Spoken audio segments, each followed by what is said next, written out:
બનેલા ભાવનગરની જે હુમલાની ઘટના છે તેમાં એસઆઈટીની રચના થઈ છે. પોલીસ દ્વારા હવે કઈ દિશા તરફ તપાસ શરૂ કરાઈ છે?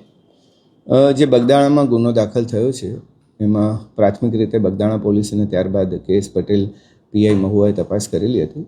એ તપાસ વધુ તલસ્પર્શી દિશામાં થાય અને કેટલાક પ્રશ્નો જે હજુ બાકી રહેલા છે એનું યોગ્ય રીતે એનું સતત ઇન્વેસ્ટિગેશન અમારા સુપરવિઝનમાં થાય એટલા માટે SITની રચના કરવામાં આવી છે, જેમાં ધારી ASP જયવીર ગઢવીને એમાં અધ્યક્ષ બનાવવામાં આવે છે અને બોટાદ LCBના માણસો તથા SOGના PIને પણ આમાં સભ્ય બનાવવામાં આવે છે.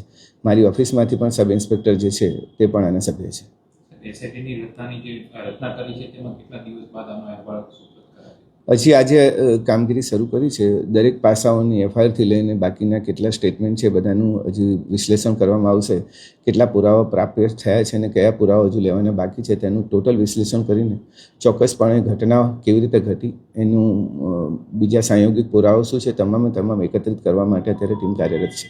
સમગ્ર કેસની અંદર એક જ પ્રશ્ન ઉઠી રહ્યો છે, આરોપ લાગી રહ્યો છે કે લોક સાહિત્યકાર માણેકા આહિરના દીકરા જયરાજ આહિર છે તેમના દ્વારા હુમલો કરાયો છે. જો પ્રાથમિક તપાસની અંદર કોઈ પણ જગ્યાએ એવું પ્રસ્થાપિત થયું છે કે હુમલો તેમના દ્વારા કરાયો? હજુ કેસ પેપર્સ અમે સ્ટડી કરી રહ્યા છીએ અને ક્યાં કેવી રીતે શું મોટિવેશન હતું, આરોપીઓ ક્યાંથી આવ્યા, એમના શું કનેક્શન હતા ને એ બધું અત્યારે તપાસ કરી રહ્યા છે. એટલે પ્રાથમિક રીતે જે અમે ચર્ચા કરી છે કે કયા એરિયા પર અમારે ફોકસ કરવું છે, થોડું તપાસ આગળ વધ્યા બાદ જ હું આમાં બતાવી શકીશ.